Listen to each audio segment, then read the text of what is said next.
Hi, എല്ലാവർക്കും എൻ്റെ ചാനലിലേക്ക് സ്വാഗതം. ഇന്ന് എൻ്റെ പ്രിയപ്പെട്ട പഴങ്ങളിലൊന്നായ അവക്കാഡോയെക്കുറിച്ചാണ് ഞാൻ അവതരിപ്പിക്കുന്നത്. ഇത് രുചികരം മാത്രമല്ല, നമ്മുടെ ആധുനിക ഭക്ഷണത്തിന് അനുയോജ്യമായ പോഷകങ്ങളാൽ നിറഞ്ഞതാണ്. അവക്കാഡോകളിൽ ആരോഗ്യകരമായ കൊഴുപ്പുകൾ അടങ്ങിയിട്ടുണ്ട്, പ്രത്യേകിച്ച് മോണോസാച്ചുറേറ്റഡ് കൊഴുപ്പുകൾ. ഇത് ഹൃദയ ആരോഗ്യത്തിനും സംതൃപ്തി നിലനിർത്തുന്നതിനും നല്ലതാണ്. ദഹനത്തെ പിന്തുണയ്ക്കുകയും രക്തത്തിലെ പഞ്ചസാരയുടെ അളവ് നിയന്ത്രിക്കാനും പറ്റിയ അളവിൽ നാരുകളും ഇതിലടങ്ങിയിട്ടുണ്ട്.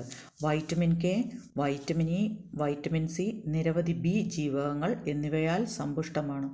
ഈ വിറ്റാമിനുകൾ നമ്മുടെ രോഗപ്രതിരോധ സംവിധാനത്തിനും ചർമ്മത്തിൻ്റെ ആരോഗ്യത്തിനും അത്യന്താപേക്ഷിതമാണ്. കൂടാതെ പൊട്ടാസ്യത്തിൻ്റെ മികച്ച ഉറവിടമാണ് അവക്കാഡോ.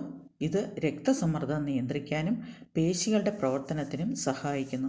പോഷകമൂല്യത്തിനപ്പുറം അവക്കാഡോയിൽ ല്യൂട്ടിൻ, സിയാക്സാന്തിൻ തുടങ്ങിയ ആൻറ്റി ഓക്സിഡൻറ്റുകളും ഉണ്ട്.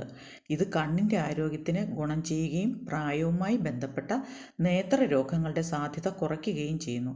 ഇതിൽ ഉയർന്ന കൊഴുപ്പുണ്ടെങ്കിലും ലഘുഭക്ഷണങ്ങളോടുള്ള ആസക്തി കുറയ്ക്കുന്നതിലൂടെ ശരീരഭാരം കുറയ്ക്കാൻ ഇത് സഹായിക്കുമെന്ന് പഠനങ്ങൾ സൂചിപ്പിക്കുന്നു. ദൈനംദിന ഭക്ഷണത്തിൽ ഉൾപ്പെടുത്താൻ എളുപ്പമുള്ള ഒരു സൂപ്പർ ഫുഡാണ് അവക്കാഡോ. അതിനാൽ അടുത്ത തവണ കടയിൽ പോകുമ്പോൾ കുറച്ച് അവക്കാഡോവും കൂടെ വാങ്ങി അതിൻ്റെ സ്വാദിഷ്ടമായ രുചിയും അവിശ്വസനീയമായ ആരോഗ്യ ഗുണങ്ങളും ആസ്വദിക്കാൻ മറക്കരുത്. ഈ വീഡിയോ സഹായകമാണെന്ന് തോന്നിയാൽ ലൈക്ക് ചെയ്യാനും സബ്സ്ക്രൈബ് ചെയ്യാനും മറക്കരുത്.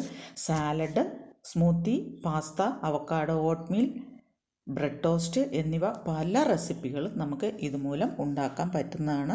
നല്ലൊരു സൂപ്പർ ഫുഡാണ്. അതുകൊണ്ട് നിങ്ങൾ മസ്റ്റായിട്ട് ഇത് ട്രൈ ചെയ്യണം കേട്ടോ. Okay, thank you.